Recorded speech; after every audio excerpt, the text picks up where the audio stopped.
North Korea slammed the latest set of UN sanctions imposed on the isolated nation as an act of war.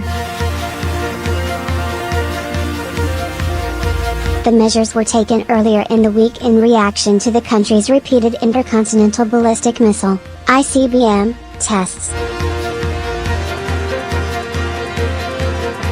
We fully reject the latest UN sanctions, as a violent breach of our republic's sovereignty and an act of war that destroys the peace and stability of the Korean Peninsula and a wider region, Pyongyang's foreign ministry said in a statement on the state-run KCNA news agency.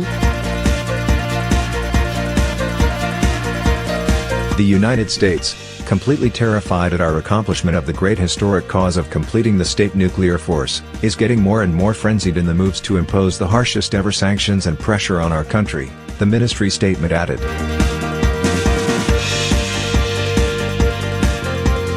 We will further consolidate our self-defensive nuclear deterrence aimed at fundamentally eradicating the U.S.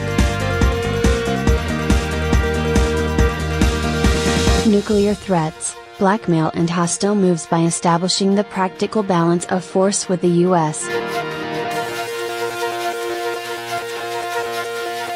The statement concluded by saying that those who had voted for the sanctions would face Pyongyang's wrath.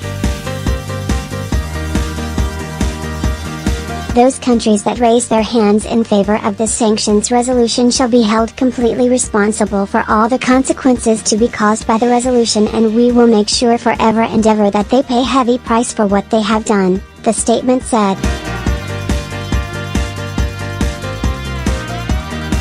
The latest UN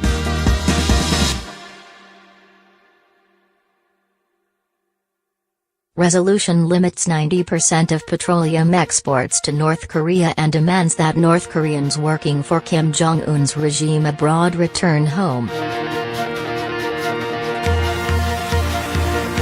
The United Nations Security Council unanimously voted in favor of the resolution. All 15 members of the council, including China and Russia, backed the sanctions.